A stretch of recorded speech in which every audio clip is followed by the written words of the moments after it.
Di tengah pertanyaan publik soal belum adanya penetapan tersangka dalam kasus korupsi Kementerian Pertanian, publik dikejutkan dengan adanya laporan dugaan pemerasan oleh pimpinan KPK terkait penanganan kasus di Kementerian Pertanian. Polisi telah memeriksa mantan Mentan Syahrul Yassin Limpo dalam kasus ini. Bagaimana KPK bisa mengusut kasus korupsi Kementan secara akuntabel di tengah munculnya kasus pemerasan yang diduga dilakukan pimpinan KPK. Kita ulas sore ini bersama dengan mantan Komisioner KPK Saud Situmorang dan Guru Besar Fakultas Hukum Universitas Jenderal Sudirman Hipnu Nugroho atau Prof. Hipnu Nugroho. Selamat sore Bapak-Bapak. Selamat sore Mbak. Saya yang Selamat pertama sore Pak Saud. ke Pak Saud dulu. Pak Saud, ini sebelum kita berbicara panjang lebar soal dugaan pemerasan pimpinan KPK. Jadi sejauh ini Pak Saud melihatnya KPK bagaimana dalam menangani kasus korupsi yang menjerat mantan Mentan Syahrul Yassin Limpo ini? Ada yang aneh? Ya, di luar kelaziman ya. Ya, kalau mau pakai bahasa aneh juga boleh gitu. Oke. Nah, kalau saya selalu mengatakan di penyelidikan aja itu by name by address tuh harus tahu dong siapa yang mau diselidiki. Kemudian masuk ke penyidikan, terus belum masuk penggeledahan. Masa rumah Aldri saya geledah kamu belum terima SK, itu lucu juga kan? Ya nggak? Saya berani geledah rumah kamu kan karena memang KUHP sudah mengatur semua itu, dan kemudian penyidik juga paham betul target-targetnya, terus apa yang mau dicari dan seterusnya. Nah, Jadi yang pertanyaan besarnya sudah digeledah tapi belum ada hingga kini penetapan tersangkanya yang diumumkan KPK. ya, pertanyaannya kan belum ada pengumuman resminya. Biasanya kan mereka katanya mengumumkan selalu nanti sekalian dengan penahanan, bisa jadi itu strategi gitu ya. Kalau periode sebelumnya itu begitu penyelidikan sudah diputuskan di penyidikan, kemudian diumumkan, tapi memang tidak langsung ditahan. Kemarin kan mereka punya konsep mau langsung ditahan. Ini kita lihat panggung depannya ya. Panggung belakangnya kita kan nggak tahu nih ada apa. Ya nggak. Terus kemudian kemarin ada cerita hari ini beredar foto. Nah itu kan nggak boleh. Kan itu pasal 36 tuh. Pasal 36 dipahami nggak sama pimpinan KPK bahwa dengan tersangka atau pihak lain yang ada hubungan dengan perkara itu tidak boleh bertemu dengan alasan apapun. Jadi ini kan sebenarnya sudah. Jadi dari sini aja sudah menunjukkan mereka nggak paham undang-undang KPK sendiri. Bukan nggak paham. Nggak mau menjalankan undang-undang KPK dengan benar dan proses KUHP ya dengan baik dan benar. Jadi kalau memang dari awal sudah ada, kan itu pimpinan semua menandatangani proses penyelidikan dan penyidikan. Terus kemudian masih dilakukan pertemuan di lapangan itu kan jadi aneh. Itu kan pidana sebenarnya kalau mengikuti pasal 66 ya, dari pasal 36 ke pasal 66 mengenai sanksinya itu apa namanya disebutnya adalah pidana 5 tahun. Jadi akhirnya kita masih bertanya ini ada apa ya gitu kok jadi banyak sekali yang menyelimutinya gitu kira-kira Mbak. Termasuk dengan tanda tanya yang ditanyakan oleh publik adalah kemarin pada saat Mentan sudah pulang dari luar negeri ke Indonesia masih bisa kemana-mana gitu tanpa harus diperiksa dulu ke KPK.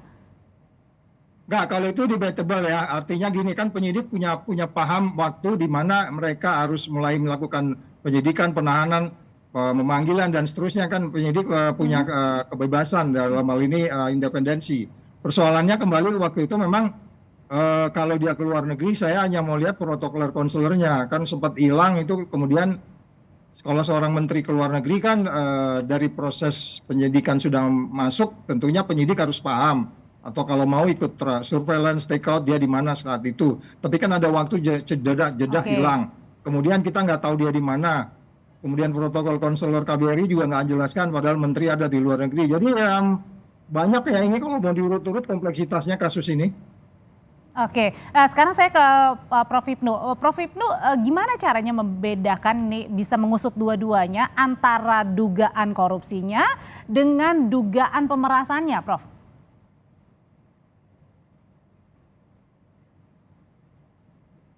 Prof, mohon maaf masih di mute.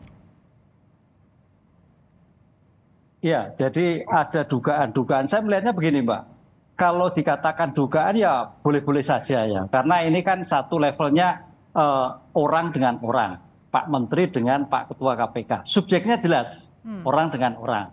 Kemudian kepentingannya jelas. Tadi Pak Saud mengatakan ini adalah tingkatannya Menteri, tingkatannya Ketua. Ketemu pun nggak boleh. Oleh karena itu kalau kita melihat dari proses penanganan sampai sekarang, Kalau orang berpikir seperti itu sah-sah aja. Apalagi ada laporan. Kan itu, Mbak. Laporan itu sebagai bentuk adanya suatu informasi, adanya suatu tindak pidana. Oleh karena itu dari laporan itu terhadap seseorang yang sekarang beredar dalam foto itu suatu korelasi sehingga jangan-jangan betul kan gitulah. Oleh karena itu laporan yang sekarang ini dilakukan suatu penyelidikan, pemanggilan oleh Pak mantan Mentan, kemudian pemanggilan oleh ajudan, oleh Polri. Itu dalam rangka untuk mengkualifikasi. Pertanyaannya apakah ada kausalitas? Lah ini yang kita lihat antara penanganan perkara dengan dugaan pemerasan. Itu kalau kita lihat suatu perkara-perkara umum modus itu simbiosis yang sering terjadi. Cuman pertanyaannya ini betul atau tidak. Itu masih tanda tanya ya.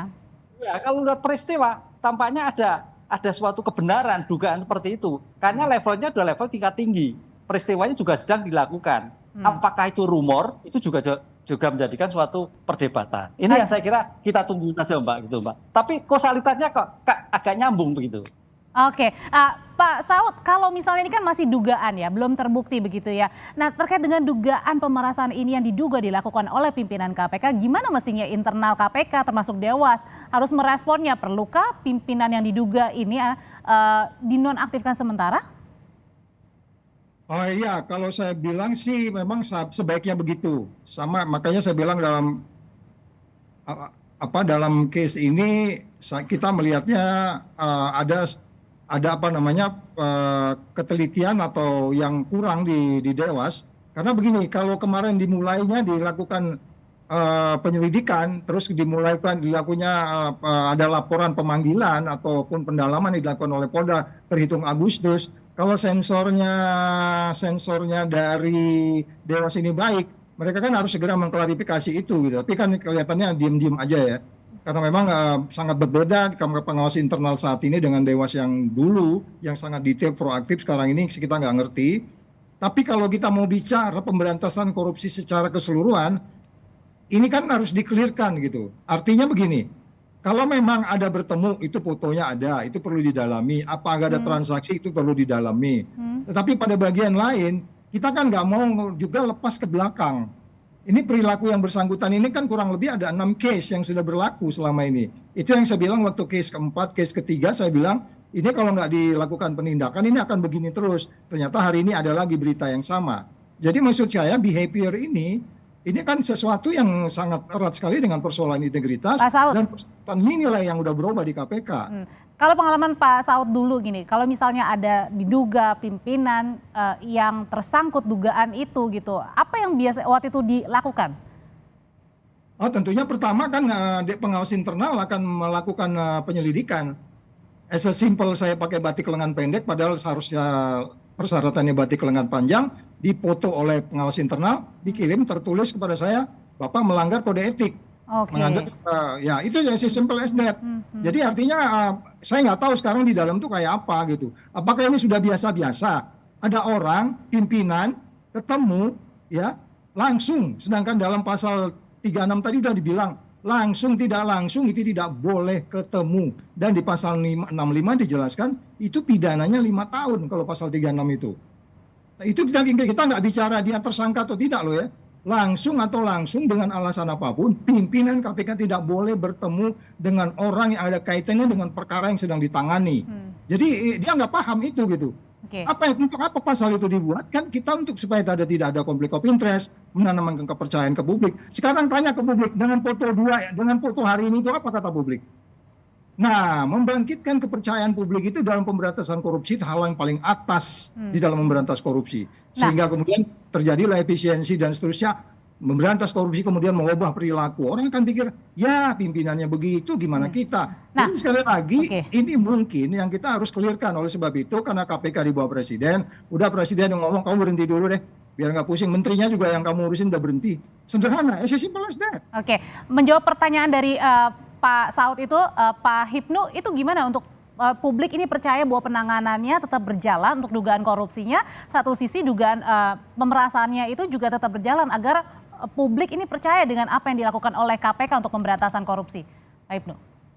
Ya, saya kira ini suatu taruhan sekali kepada Polda yang harus segera mungkin, seperti disampaikan oleh Pak Saud, Kalau ini sampai berlarut-larut terhadap kasus pemerasan pimpinan ketua KPK, ini akan menjadikan ketidakpercayaan terutama elemen lain, misalkan elemen penyuluh, elemen API, dan sebagainya. Ini akan jadi pembicaraan, sehingga tidak bisa berpikir objektif bagaimana pemberantasan korupsi ke depan.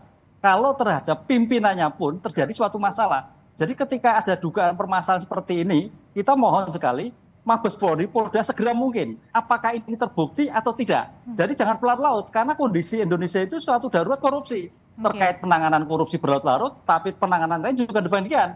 Sehingga bagaimana jalan cepat pemerintah juga sebagai manajemen pengendalian tindak pidana itu sangat menentukan sekali. Kalau iya, kalau tidak, ya tidak. Begitu, Mbak.